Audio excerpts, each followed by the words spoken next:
ಆಗಿದೆ, 16 ಕಳೆಯಿತು. ಈಗಾಗಲೇ 17ನೆಯ ದಿವಸಕ್ಕೆ ಪಾದಾರ್ಪಣೆ ಮಾಡಿರುವಂತಹ ಶುಭ ಮುಹೂರ್ತ. ಓಹೋ, ಇಲ್ಲಿಯವರೆಗೆ ಕುರುಕ್ಷೇತ್ರ ರಣಧಾರಿಣಿಯಲ್ಲಿ ಅನೇಕ ವೀರಾಧಿವೀರರು ಇದಿರಾಗಿದ್ದಾರೆ, ಹೌದು, ಹೋರಾಟವನ್ನು ನಡೆಸಿದ್ದಾರೆ. ಸತ್ಯ.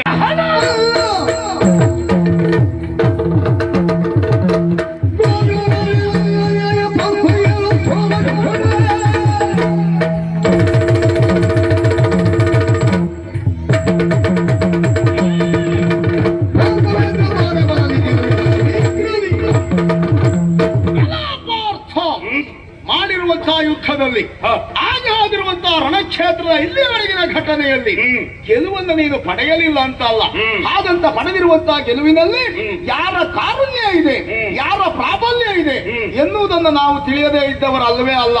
ಮತ್ತೆ ಆ ಗೋಗ್ರಹಣದ ಕಥೆ ಅದನ್ನ ಅಲ್ಲವೇ ಅಲ್ಲ. ಈ ದಿವಸ ಬರುತ್ತಾ ಇರುವುದು ಕರುಣಾರ್ಜುನರ ಕಾಳಗ ಬಿಟ್ರೆ ನಿನಗೂ ನನಗೂ ಗೆಲುವಲ್ಲಿ ಪಡೆದುಕೊಳ್ಳುವುದಕ್ಕೆ ಯಾರು ಸಮರ್ಥರು ಎನ್ನುವಂತಹ ನಿರ್ಣಯ ಆಗಬೇಕು ಎನ್ನುವುದು ಬಿಟ್ರೆ ಬೇರೆ ಯಾವ ಉದ್ದೇಶ ಅಲ್ಲವೇ ಅಲ್ಲ. ಆದ್ದರಿಂದಲೇ ಆ ಗೋಗ್ರಹಣದ ಕಥೆಯನ್ನು ಎಚ್ಚರಿಸುವುದರ ಮೂಲಕವಾಗಿ ದಿಕ್ಕು ತಪ್ಪಿಸುವ ವ್ಯರ್ಥ ಪ್ರಯತ್ನವನ್ನ ಕೈಗೊಳ್ಳದಿರು. ಇವತ್ತು ನಿನಗೆ ಸೋಮಗ್ರಹಣ, ಈ ಕರ್ಣ ಇವತ್ತು ನಿನ್ನ ಸಾಹಸವನ್ನ ಬಲಿ ಪಡೆಯುವುದರ ಮೂಲಕವಾಗಿ ನಿನ್ನದ್ದಾಗಿರುವಂತಹ ಚಾರಿತ್ರಿಕವಾದಂತಹ ಬದುಕನ್ನ ಅಂತ್ಯಗೊಳಿಸುವ ಉದ್ದೇಶದಿಂದಲೇ ರಣಾಂಗಣಕ್ಕೆ ದಾಳಿಯನ್ನು ಇಟ್ಟಿದ್ದೇನೆ ಎನ್ನುವುದನ್ನು ಮರೆಯಬೇಡ. ಪ್ರತ್ಯಕ್ಷ ಭಾರ್ಗವ ಬಂದರು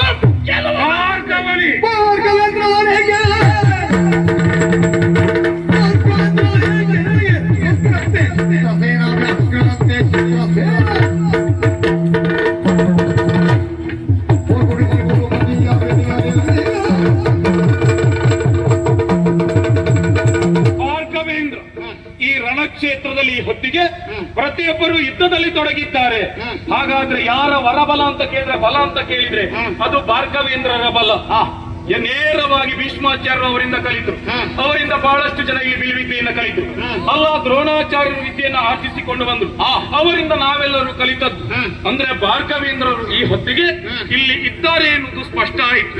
ಮತ್ತೆ ಭಾರ್ಗವೇಂದ್ರ ಅಂತ ಹೇಳುವಾಗ ನನಗೆ ನೆನಪಾಗುವುದು ಪುಣ್ಯಾತ್ಮ, ಭಾರ್ಗವರು ಒಂದು ಪ್ರತಿಜ್ಞೆಯನ್ನು ಮಾಡಿದವರು, ಬ್ರಾಹ್ಮಣರ ಹೊರತಾಗಿ ಇನ್ಯಾರಿಗೂ ನಾನು ಬಿಲ್ವಿದ್ಯೆಯನ್ನು ಕಲಿಸುವುದಿಲ್ಲ ಅಂತ.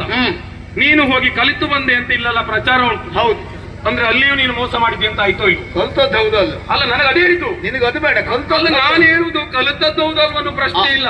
ವ್ಯಕ್ತಿಯಾದವ ಎಷ್ಟು ಕಲಿತಾನೆ ಅಂತ ಮುಖ್ಯ ಅಲ್ಲ, ಕಲಿತದ್ದು ಹೇಗೆ ಎನ್ನುವುದೇ ಮುಖ್ಯ. ಕಲಿಯುವ ದಾರಿ ಯಾವುದು ಎನ್ನುವುದು ಪ್ರಧಾನ ಅಲ್ಲ, ಕಲಿಯುವುದರಲ್ಲಿ ಎಷ್ಟು ನಿಷ್ಣಾತನಾಗಿ ಅದನ್ನು ಅರಗಿಸಿಕೊಂಡಿದ್ದಾನೆ ಎನ್ನುವುದು ಪ್ರಧಾನ. ಮತ್ತೊಂದುಂಟು, ನಾನು ಅದನ್ನು ಅರಗಿಸಿಕೊಂಡಿದ್ದೇನೆ. ನಾನು ಯೋಚನೆ ಮಾಡುವುದು ಹೀಗೆ, ಹೇಗೆ ಮೋಸವನ್ನ ಮಾಡಿಯೇ ಕಲಿತದ್ದು ಹೌದು ಅಂತ ಹೇಳಿ ಆದ್ರೆ ಅದು ನಿಲ್ಲಿಕ್ಕಿಲ್ಲವೇ ಇಲ್ಲ. ನೋಡೋಣ ಅಲ್ವಾ? ನೋಡೋಣ. ಹಾಗಾಗಿ ಹೇಳುದು, ಆ ದಿನ ನಿನಗಾಯ್ತಲ್ಲ ಗತಿ ಯಾವುದಂತ ಕೇಳಿದ್ರೆ, ಕೇಚರರು ಬಂದಂತಹ ಹೊತ್ತಿಗೆ ಅಂತಹ ಗತಿ ಈ ಹೊತ್ತಿಗೆ ಮತ್ತೆ ನಿನಗೆ ತಂದು ಮುಡಿಸ್ತೇನೆ.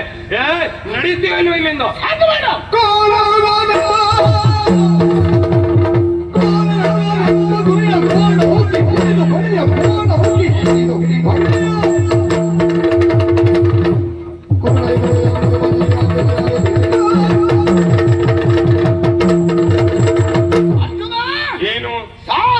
ತೋರ್ಪಡಿಸುವುದಕ್ಕೆ ಅದೇನು ನಿನಗೊಬ್ಬನಿಗೆ ಮಾರಾಟವಾದಂತಹ ವಸ್ತು ಅಲ್ಲ, ಅಥವಾ ಗೆಲುವನ್ನ ಈ ಪ್ರಪಂಚದಲ್ಲಿ ಭಗವಂತ ನಿನಗೊಬ್ಬನಿಗೆ ಧಾರ ಎರೆದದ್ದಲ್ಲವೇ ಅಲ್ಲ. ನಡೆದು ಹೋಗಿರುವಂತಹ ಯುದ್ಧದಲ್ಲಿ ಕಾಲನಡುಗನೆಂಬ ಕುರಿಯ ನಿನ್ನ ಅಣ್ಣ ಆ ಧರ್ಮರಾಯನ ಗೋಣನ್ನ ಹಿಡಿದು ನೂಕುವಂತಹ ಸಂದರ್ಭದಲ್ಲಿ ಗೆಲುವಿನ ರೂವಾರಿಯಾಗಿರುವಂತಹ ಈ ಕರ್ಣ ವಿಜೃಂಭಿಸುತ್ತಿರುವ ಆ ಕಾಲದಲ್ಲಿ ಎಲ್ಲ ಹಾಗಿದ್ದಾನೇನು?